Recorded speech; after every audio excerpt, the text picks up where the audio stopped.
episode 5 on the art you gotta know for the Gothic era. All right, so if you haven't looked at your notes, make sure to go back, take a look at the rest of your note packet for the Gothic era. It's only a couple of pages. So we left off in our last class talking about really what were the core components of Gothic art, what were the innovations in Gothic art, where did Gothic art get its name from. So again, if you didn't listen to that episode, please go back and listen to that episode first. Okay, so we are going to get into our first church that you have to know for the Gothic era. So this church is the Chartres Cathedral. It is only about 58 miles away from Paris. So, today that doesn't really seem very far. It's, a day trip today. We're only about 50 some odd miles from Philadelphia, from where our school is. But in the medieval era, this was it was a world away from the bustling life of Paris. And what this cathedral was really built around was it was what you would almost think of today as a university town. Around Chartres in the Middle Ages, in the 1100s, would have been a various amount of buildings all dedicated to education. And really, remember, just education for members of the religious class. So you would have nuns and your priests and your bishops, your monks, all really attending class, learning how to read, learning various kind of what we would think of as classical subjects like music and math and astronomy and logic and rhetoric, but all learning these subjects in a way that always goes back to Christianity and how they relate to Christianity. Okay, so that's kind of what was happening around the town of Chartres when this cathedral was built. Now, it was started in 1134, and if you look at the front of the cathedral, it is very much in the Romanesque style. Now, why do I say that? Well, you have this kind of fortress-like mentality to the front facade. You have two bell towers, which have two different looks, so we're going to get into that. We've got three entranceways with the tympanums that aren't too deeply set into the entranceway. We have the windows above, but the windows are all relatively small. The windows are all relatively rounded because at this point, the architects are scared of creating a building that's going to kind of reach for the height of most Gothic buildings. So the front is that very Romanesque style, and it has those rounded windows, the entrances that we saw before in Romanesque art. So we can't really tell here the emphasis on the height. But in 1194, there's going to be a fire, and this fire is really going to destroy the entire building besides the front facade. So the front facade is done in very much the very early / Romanesque early Gothic / Romanesque style, and then the rest of the church is going to be done in the early high Gothic period. So there's a big transition from the front appearance of the building to the rest of the building. And one of the reasons why they rebuilt the cathedral after the 1194 fire is the relics that were inside of here miraculously survived. So the relics that were held in this cathedral and were actually saved by two priests were the shroud or the tunic that Mary wore at the birth of Christ, as well as a relic that was brought back to the church a little bit later, the head of Saint Anne. Now, if you aren't sure who Saint Anne is, that's the mother of Mary. So we don't really have verification if that's really her or not. But again, that relic was procured during the Middle Ages when the Europeans were trying to take back the Holy Land. All right, so let's get back to the front facade here of this Gothic cathedral. So the Gothic elements, again, we have two towers. One's Romanesque, one's Gothic. Hopefully you can kind of tell which one is which. The tower to our right is the Romanesque tower. The one that is more ornate to the left is the Gothic tower. We have a rose window. Now, this rose window is a new addition for the Gothic era, but it's not as big and it's not as ornate as other high Gothic cathedrals. We see those three portals in the western entrance of the facade, and they are often called the royal portals because we see around the door jambs figures of former French monarchs, but then also monarchs from the Old Testament. All right. So here we have the main entrance to the Gothic Cathedral of Chartres.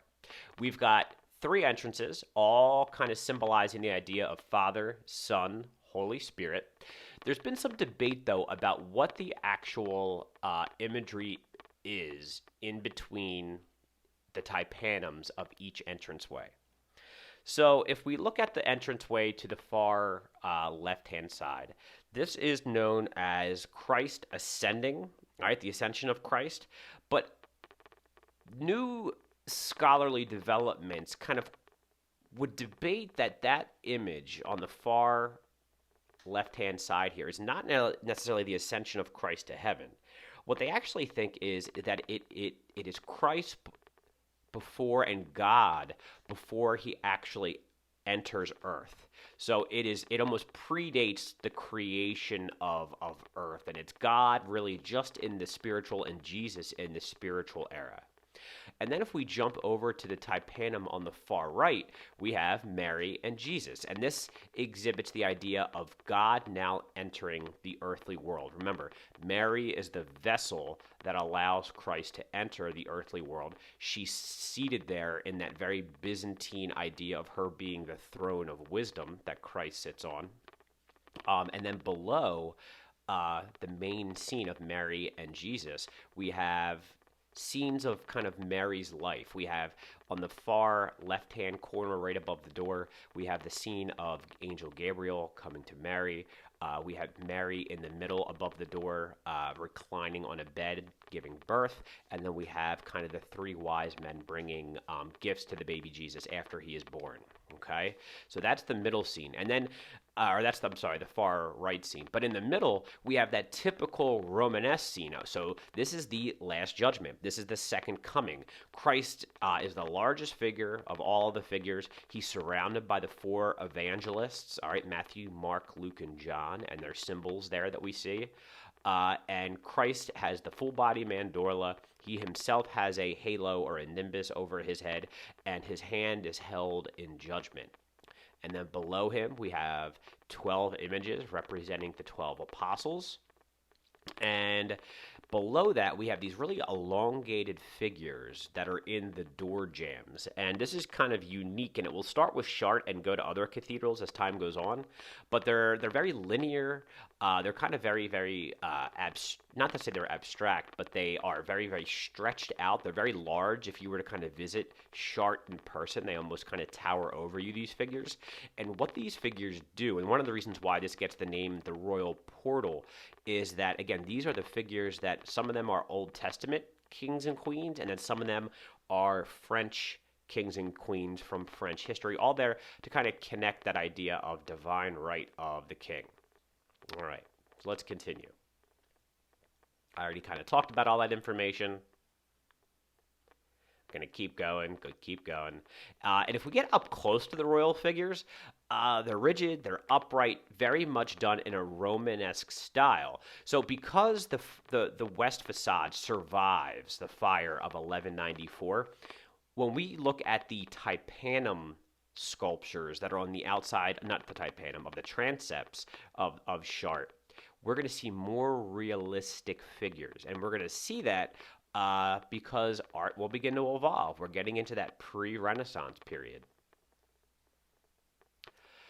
So if we look at the various types of cathedrals created in the Gothic era, there are all sorts of different versions of elevations of the insides of these churches. So in your binder, I want you guys to write down and sketch out really just the elevation for Chartres and the various parts of the elevations. And the elevations, again, are kind of the vertical interior views of what the church looks like in the different parts of the verticality interior view of the church. So for Chartres, all Gothic cathedrals have an arcade, and again, that is just that long line of columns and arches that go down the nave. So all of the Gothic cathedrals will have that. And again, Chartres' the only one you actually have to know for the AP exam, which is why I want you to write down the different parts of elevation of Chartres. So in all of the cathedrals as well, there is a gallery, and in some of these cathedrals, the gallery was a second row of seating. So when the church was packed to capacity at certain holy days, Christmas and Easter, these galleries provided secondary seating on the secondary level. Chartres, though, their gallery was really just it was fake. It was meant to look like a real gallery, but it did not provide an actual function for seating. And then above that is an area called the Triforium, which was really only seen in a couple of cathedrals. One of them was Leon, okay, and it was like a secondary nave arcade. But the final thing you have to know is the clerestory, which, again, clerestory, what do they do? It lets light in.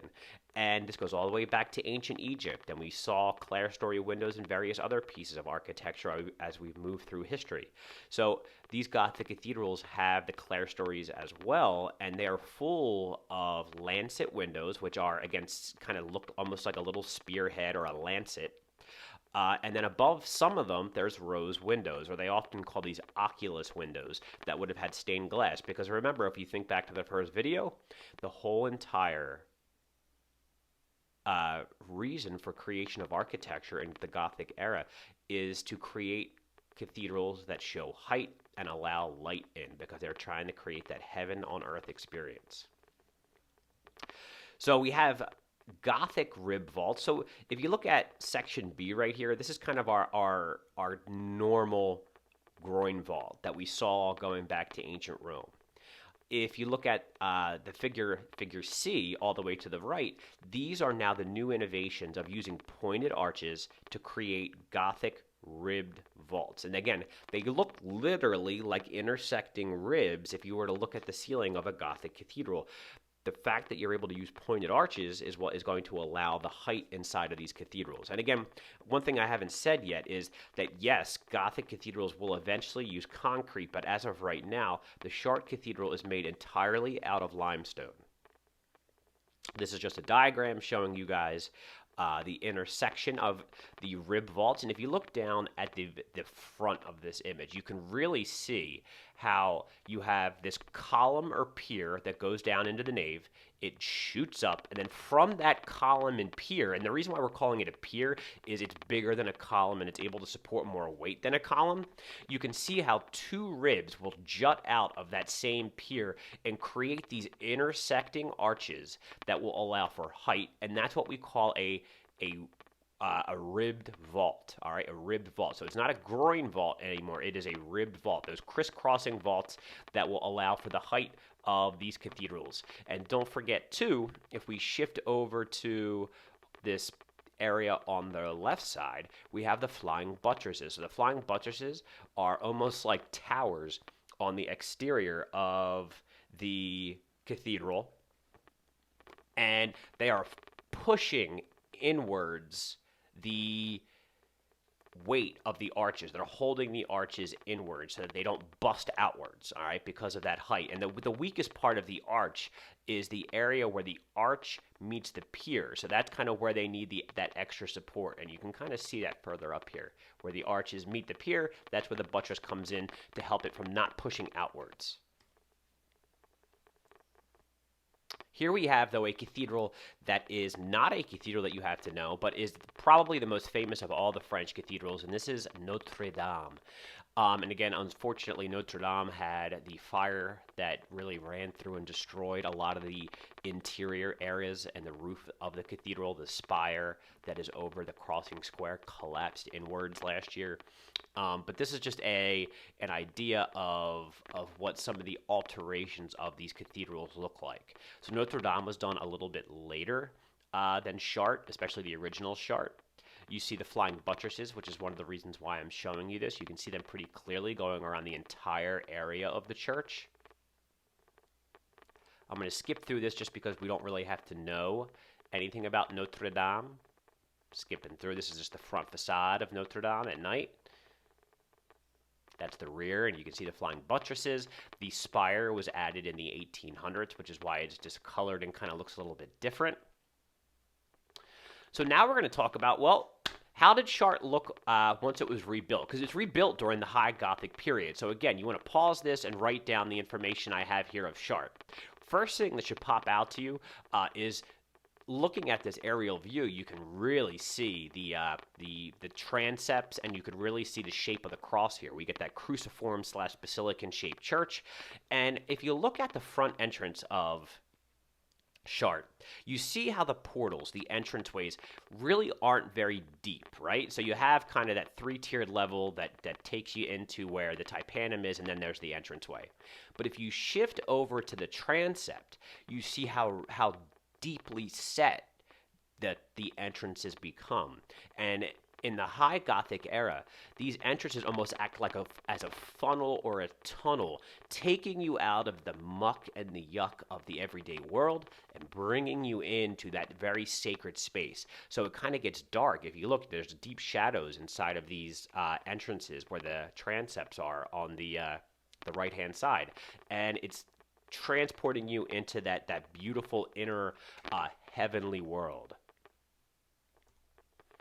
So again, the dark, mysterious interior increases that idea of a spiritual feeling. The stained glass helps to enliven the interior area. When you're inside and on a bright day, you have these blues and reds and golds all shining in. It almost feels like you're inside of a piece of like jewelry, or a jewel itself, with all the different facets of a cut jewel. And you're looking at it, and they're all shining, and it's bright. And then some days they said it was blinding. So again, this is just a video or an image of Chartres from a further distance. You can kind of see how it dominates the skyline of the city of Chartres. You can also see the buttresses here, again, that were added after the fire in 1194. This is what the ceiling looks like. So this is also what the ceiling looked like for Notre Dame that caught on fire last year. So if you look, today, it's a ceiling made predominantly out of aluminum. The one in Notre Dame was made out of lead, and it would have also had a lot of wood as well, which is what led to the fire. But you can see kind of the pointed ceiling, kind of mimicking the idea of the pointed arches and continuing that upwards. Here we have the plan for the Chartres Cathedral. You see the transepts, you see the intersecting rib vaults that go across the nave. You see them also used in the side aisles. And don't forget too, I mean, these churches were used for the same purpose as Romanesque art, the Romanesque era. So people would come in, they wanted to see those relics for Mary's veil, as well as the head of St. Anne. That's what allowed these churches, or why they were created so large as well, so that people could come in, walk down the aisle, not interrupt a mass or a service, pray with the relics, see the relics, and then they would be able to leave. This is just some imagery of the interior of Chartres. Again, massive, hold upwards of 1,000 people. So upwards of as many as 100 priests could conduct mass in the transept itself. The nave and the transept can hold up to 6,000 worshipers, which is huge. Most churches today, especially in America, have nowhere near that capacity. The height of the ceiling is about 123 feet high. The nave is 427 feet long. And now we're going to take a look at some of the stained glass of the Chartres Cathedral, because there's two areas that you have to know for Chartres. So the first one is known as the Blue Virgin, or the Virgin and Child and Angels. It's also called Notre Dame de la Belle Vieille, and butchered my French right there. And we have this image of Mary in the heavenly world. She is beautiful. She is the Queen of Heaven right here. She is, again, that throne of wisdom that Christ sits on. She is holding the Christ child. He has his hand in blessing. She's decorated in that blue color reserved for Mary. She's got a crown on, again, because she is the Queen of Heaven. We have seen this imagery. Hopefully you remember where. Where have we seen Mary as the throne for which Christ sits on, or the throne of wisdom? We also call this the Theotokos. If you don't remember, that was in the Hagia Sophia in the Byzantine era. So we have here, Byzantine art influencing Christian art in France in the Middle Ages. So you have there a little bit further back. And what do you have to write here? You want to pause here, make sure you know the name of this part of Chartres. It is Mary has this worldly beauty. She is youthful. She is crowned. It's really enhanced on a nice day by that sunlight coming in. And we're seeing that use of blue. And because this window is dedicated to Mary, there was an extensive amount of blue being used. And what you remember is that is a very expensive color because you can only get that cobalt or lapis lazuli from the Middle East. So again, you want to add this to your notes here. Mary is crowned as the Queen of Heaven. I've already said that with that Christ child on her lap. The light is kind of the manifestation of the divine. The shades and color pattern across the gray stone of the cathedral. So you see the light shining through the divine figures and then reflecting on the stone and the people that inhabit the interior. So you're being hit by that heavenly light. It's part of a large lancet window. This window itself was not damaged in 1194 when the fire took place, so that was also seen as a miracle. And this is also the original glass. So it's one of the few cathedrals in France that wasn't damaged in World War II. And the windows survived from the Middle Ages, which is a miracle in and of itself. So again, we saw this imagery already in Byzantine art at the Hagia Sophia. We have, again, Byzantine mosaic juxtaposed with here the Gothic stained glass. We're going to skip this one because you don't have to know the Jesuitry. That's an example of what the heavenly light would look like reflecting over the triforium of the nave and chart. So one of the other images that you do need to know is the rose window with the lancet windows of the north transept of the Chartres Cathedral. So this is something that was rebuilt after the fire. So this is a massive rose window, much larger than the rose window at the front entrance of Chartres. We are now in the High Gothic era. And what we're seeing here is the patronage and who paid to have this part of the church created. It was actually paid for by the French king and his Spanish wife. Well, how do we know that? So if we look at the rose window, we have doves, which symbolize peace. We have another image of Mary and the child sitting in that throne of wisdom in the very center. But the way that we know who the patron is we have, if you look at where I have circled here in the blue, we have these small little lancet windows below the rose window. And they symbolize the husband and wife who were the king and the queen of France at this time. So if you look at the large lancet window below the rose window, it's a blue field with gold fleur-de-lis. So that's a symbol of the French monarchy. So that's one way that we know that the French king helped to pay for this part of the cathedral to be rebuilt. And a fleur-de-lis is a symbol of the French monarchy all the way up until the French Revolution. And what it is it's a stylized version of a lily or an iris, and it symbolizes a monarch's religious, political, and dynastic right to rule over the French people. But then next to that French symbol of the French monarchy, we have a red field with these yellow or gold castles that are stacked up on one another. And what that symbolizes is that the king was married to a princess from the Spanish monarchy of Castile. And the Castile's monarch, or the Castile's family crest, was the red field with the castles on top. So that's how we know that it was a French king. His name was Louis, how original, and his wife was Queen Blanche, all right? And she was from Castile, which is from Spain.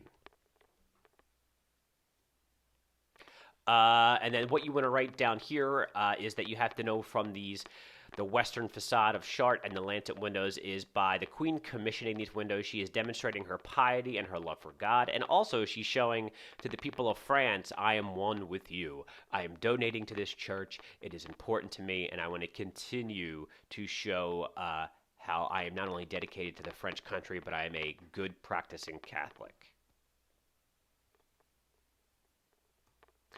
So you also, again, want to continue here to write down the images and the information for the rose window. So the rose window indicates the importance of Mary to Chartres. It's just reinforcing the idea. I mean, this temple or this church was essentially dedicated to her. The window connects the Queen of Heaven and the Old Testament kings and queens down below. And also, it connects not only Old Testament kings and queens, it connects Mary to King Louis and Queen Blanche because they helped to pay for the window, and we have their family crest there, and it enforces that idea of divine right. We already went through here the different parts of a Gothic elevation. We have the clerestory windows, the triforium, the nave arcade. And these are some of the images on the exterior of Chartres that are created after the fire. And we can see here a little bit more realism being seen than the images from the front of the church.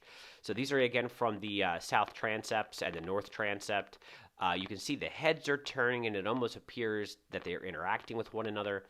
The drapery falls a little bit more realistic. Their bodies have a little bit more of a sense of weight. They're not as thin as the images that we saw in the last, in the front of Chartres. Again, here we have the same thing. We have actually Isaac and Abraham right here. We have Abraham kind of turning to God. He's got a knife right here. He's got his son. He's about to sacrifice his son. So we have much more dynamic movement. And we would call this almost sculpture in the round because it's still attached to the stone that it's being carved out of, but it's very rounded, right? You have it almost coming out of the wall. We're going to skip through these. I'm going to show you now a cathedral that was done in the late Gothic period. It is a reliquary chapel, just like most of them, and it was a cathedral built by a French king that was really his personal church. So it's not huge compared to some of the churches that we've seen before, but it's an example of the high Gothic or late Gothic style and of the rayonnette style. So this is it from the outside. It's in Paris. You can see large, massive rose window. This intricate stonework that we have along the rose window is called tracery. But the walls are made up of 3/4 of the walls are stained glass. So it's taking that idea of height and light to the extreme. So very, very slender walls, very high walls, but with a lot of stained glass. And this is the inside. It's overwhelming. The ceiling is painted blue. We have the rib vaults, the pointed arches. But the ceiling is painted blue with little fleur-de-lis. Why? That was the king's church. Take a look a little bit there, what it looks like on a normal day if you visit. Have that there again with the fleur-de-lis a little bit closer up. If you're laying on the ground, that's what it looks like. Overwhelming amount of stained glass.